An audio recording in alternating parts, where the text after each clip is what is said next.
말씀은 레위기 25장 39절에서부터 55절인데 우리 46절까지만 함께 보도록 합니다. 레위기 25장 39절에서부터 46절까지만 함께 우리 교독하도록 합니다. 구약 187면에 있습니다. 자, 교독합니다. 너와 함께 있는 내 형제가 가난하게 되어 내게 몸이 팔리거든 너는 그를 종으로 부리지 말고 품꾼이나 동거인과 같이 함께 있게 하여 희년까지 너를 섬기게 하라. 그때는 그와 그의 자녀가 함께 내게서 떠나 그의 가족과 그의 조상의 기업으로 돌아가게 하라. 그들은 내가 애굽 땅에서 인도하여 낸 내 종들이니 종으로 팔지 말 것이라. 너는 그를 엄하게 부르지 말고 내 하나님을 경외하라.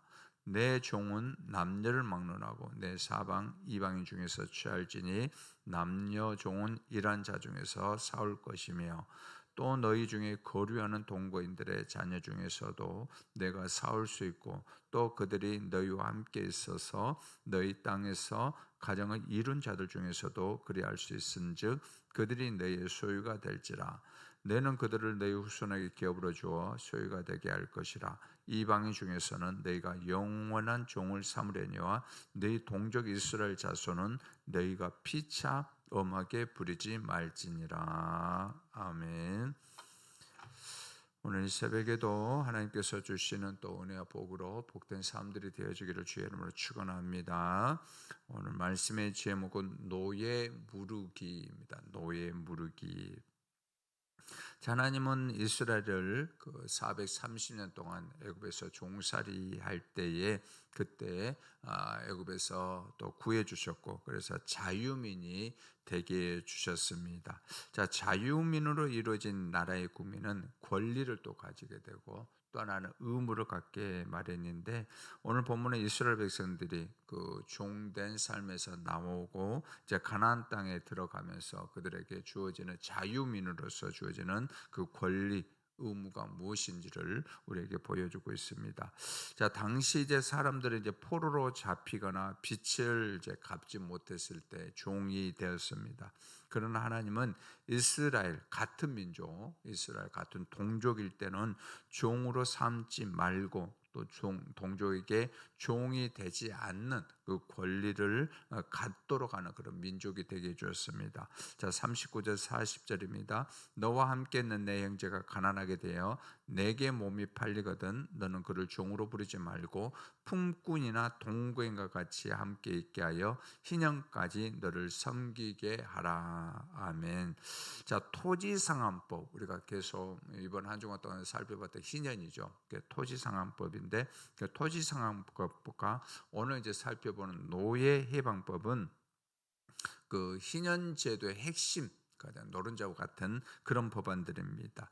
자, 어떤 사람이 빚을 갚을 능력이 없는 경우에 토지제 소유권을 넘겼죠. 토지제 소유권을 넘겼는데 사람 살다 보면은 거기에서만 한정된 게 아니라 더 큰 빚을 이렇게 짓는 경우도 있지 않습니까? 그래서 더 큰 빚을 졌을 경우에는 아내와 자녀를 포함해서 온 가족이 이제 종이 되게 됩니다. 그래서 노동력으로 이제 빚을 상환하게 되는 갚는 것으로 이렇게 보게 됩니다. 그런데 이제 신년이 되면 어떻게 하냐면은 그와 그의 모든 가족들이 해방되어 가지고 자유민으로 되는 그런 은혜를 베풀어 줬고 또한 땅도 잃어버렸던 그 빼앗겼던 땅도 다시 되찾는 그런 은혜를 베풀어 주었습니다. 자, 이렇게 할 때 종으로 팔려온 사람은 그의 형제 가까운 친족이 속량 들어보셨죠, 그죠? 예수 그리스도께서 우리를 속량해 주셨다라는 말이 있는데 그 속량이 바로 여기서 나옵니다. 그래서 속량을 해줬다. 가장 가까운 친족들이 속량을 해줬다라고 이렇게 말을 합니다. 자, 48절 49절입니다. 그가 팔린 후에 그에게는 속량받을 권리가 있나니 그의 형제 중 하나가 그를 속량하거나 또는 그의 삼촌이나 그의 삼촌의 아들이 그를 속량하거나 송량하거나 그의 가족 중 그의 살부치 중에서 그를 송량할 것이요 그가 부유하게 되면 스스로 송량하되. 자, 여기 보면은 계속 가까운 이제 친족들의 송량을 하도록 이렇게 해줬다라고 이렇게 말을 하고 있는데, 요거 이제 고엘법이라고 그럽니다. 이스라엘 그 전통 안에서 내려오는 그 고엘법인데, 이것은 경제적인 손실을 감수해야 되겠습니다. 그렇죠? 감수해야 되기 때문에 이건 단순한 의무만으로 이렇게 감당하기는 상당히 어렵습니다. 그렇죠? 내가 가지고 있는 것들을 이제 빼앗기는, 그죠? 그 다른 빚을 진 사람한테 다 이렇게 갚아줘야 되기 때문에 상당히 아까운 부분이 있고 어려운 부분이 있습니다. 그래서 진심으로 불쌍히 여기는 그런 마음, 그 마음이 없으면은 되는 일이 아니었습니다. 그래서 고엘의 이 책임은 형제, 가장 먼저 1순위가 형제고 또 삼촌이고 그다음에 조카, 그다음에 가까운 이제 친척 순으로 이렇게 이어지게 됩니다. 그러니까 가장 가까운 친척이 그걸 지금 붙잡혀 있거나 종으로 넘어갔거나 아니면은 땅을 잃어버린 그 사람에게 먼저 책임을 져야 됐습니다. 자, 이 원리가 어디에 나와 있느냐면 그 룻기에 잘 나와 있죠. 룻기에 잘 나와 있습니다. 그래서 나오미 가문이 이제 모압 땅에 갔다가 이제 다시 돌아오게 되죠. 룻과 함께 이제 돌아오게 되는데, 그때 이제 가장 먼저 이제 안 사람 누구였느냐면 그 친족 중에 하나였죠. 보아스가 이렇게 먼저 알게 됩니다. 근데 보아스가 곧바로 룻을 취하지 않습니다. 바로 책임을 먼저 지지 않습니다.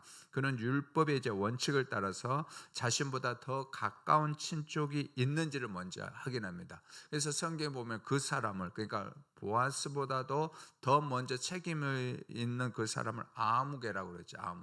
아무개는 그냥 이름이 있지만은 그냥 보편적으로 부르는 이름이죠. 아무개가 한 사람이 있었습니다. 가까운 사람이 아무개가 있었고, 그 다음에 2순위가 누구였냐면은 보아스였습니다. 그래서 이제 보아스가 묻죠. 그 아무개한테, 내가 돕고 싶지만은 당신이 먼저 책임이 있는 것 같으니 어떻게 할 것인가라고 이렇게 묻습니다. 그러니까 처음에는 이제 그 땅을 이제 그 나오미의 땅을 가지려고 했어요. 룻도에 했었는데 이제 계산을 두드리는 거죠. 계산을 두드리고 보니까 아니 이게 득보다 실이 더 많은 거예요. 그래서 아무개가 룻과 그 나오미의 모든 것들 다 포기하게 됩니다. 그러니까 포기하니까 누구에게로 옵니까? 이게 보아스, 두 번째 순위 보아스에게로 옵니다. 그래서 보아스가 이제 그 나오미의 모든 제사이라든가 그런 것 해가지고 이제 대물림을 할 수 있도록 해놓은 거죠. 룻도 취하고. 그래서 이제 그런 다음에 다윗이 나오고 예수 그리스도가 나오는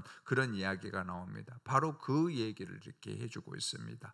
자, 이 장면은 고엘 제도가 단순한 어떤 감정이 아니라 하나님께서 명하신 질서와 책임 속에서 이루어지는 것을 우리가 보게 됩니다.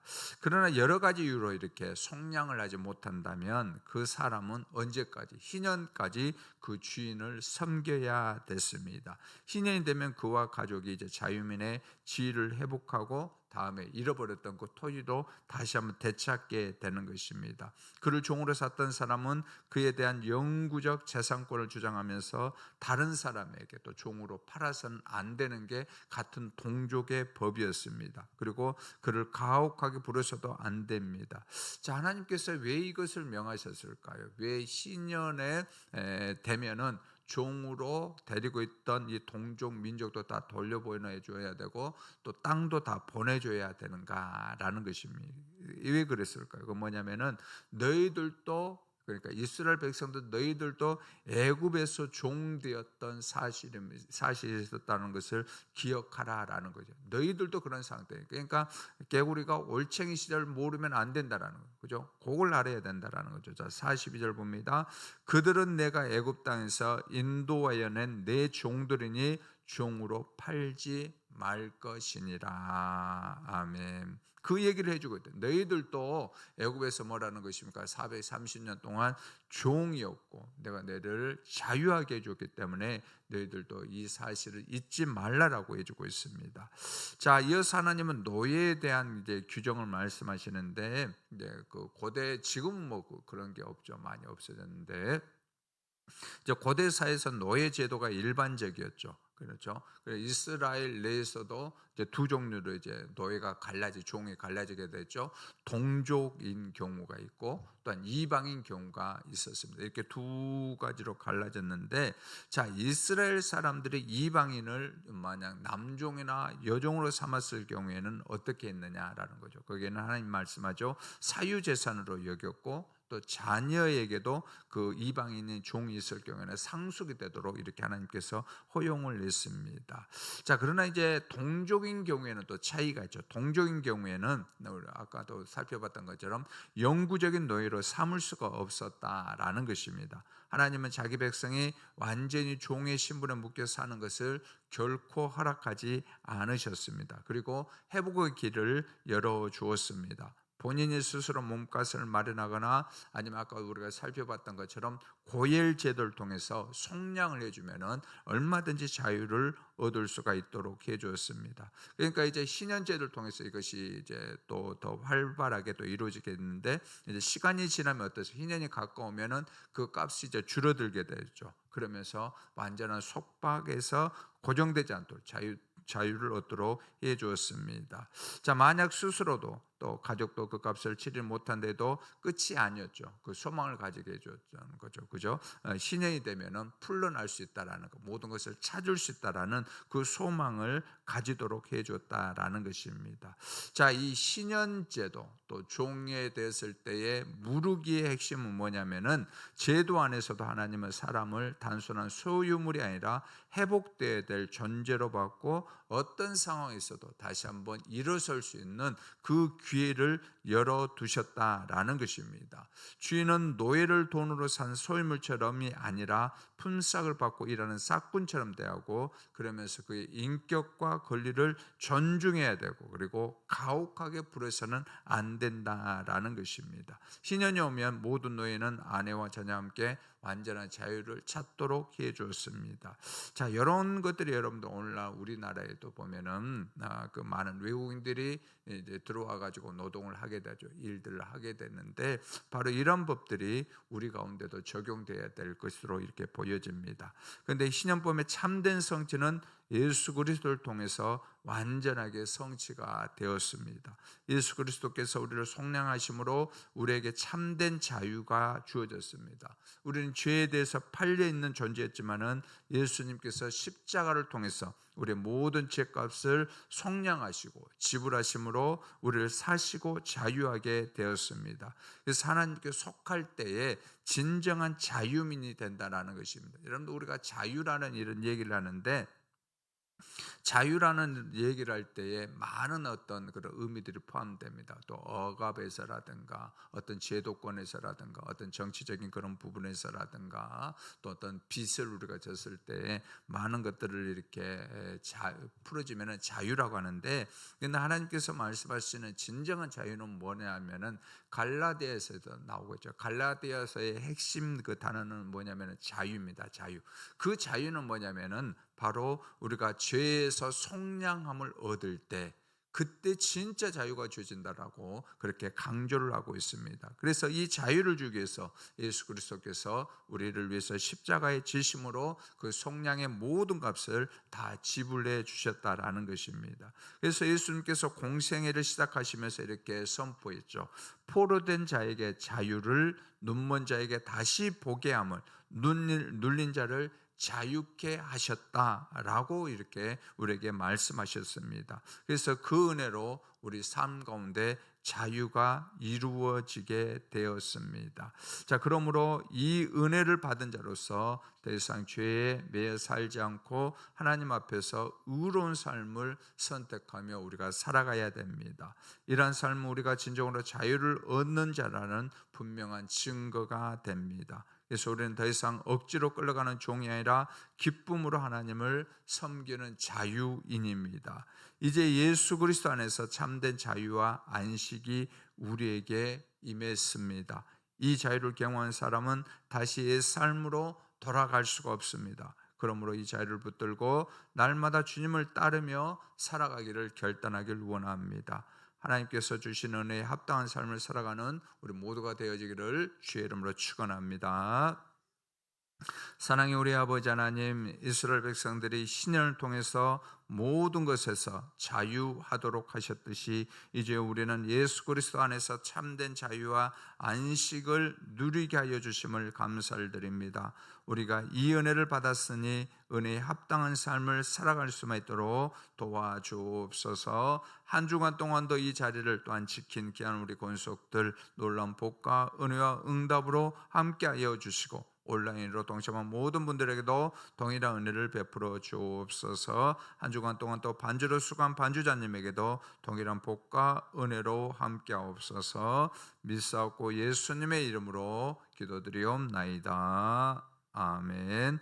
하늘에 계신 우리 아버지여, 이름이 거룩히 여김을 받으시오며 나라가 임하옵시며 뜻이 하늘에서 이룬같이 땅에서도 이루어지이다. 오늘날 우리에게 일용할 양식을 주시옵고 우리가 우리에게 죄 지은 자를 사하여 준 것 같이 우리의 죄를 사하여 주시옵고 우리를 시험에 들게 하지 마시옵고 다만 악에서 구하옵소서. 되게 나라와 권세와 영광이 아버지께 영원히 있사옵나이다. 아멘. 이 시간 우리 말씀 붙들고 함께 기도하기를 원합니다. 주님께서 주신 참된 자유와 안식을 붙들고 날마다 주님을 따르게 하여 주옵소서. 이번 또 금요기도회와 주일 예배를 위해서 기도합니다. 금요기도회 때 은혜의 응답과 치유의 역사 있게 해달라고, 이 은혜가 주일 예배로 이어져 하나님의 거룩한 임재 안에서 예배하는 우리가 되게 해달라고 우리 교회를 위해서 기도합니다. 성령 충만한 교회, 또 성령 충만함이 흘러넘치는 교회가 되게 해달라고 이 시간 주여 한번 부르고 기도합니다. 주여, 아버지 하나님, 이 시간에 주님 앞에 간절히 기도합니다. 주님께서 주신 참된 자유와 안식을 붙들고 날마다 주님을 따르게 하여 주옵소서. 오늘 저녁에 있을 금요 기도회 가운데 은혜와 응답과 치유의 역사가 있게 하시고 이 은혜가 주일 예배로 이어져 하나님의 거룩한 임재 안에서 예배하는 자들이 되게 하여 주옵소서. 우리 교회를 축복하시고 성령 충만한 교회, 그 충만함이 흘러넘치는 그러한 교회가 되게 하여 주옵소서.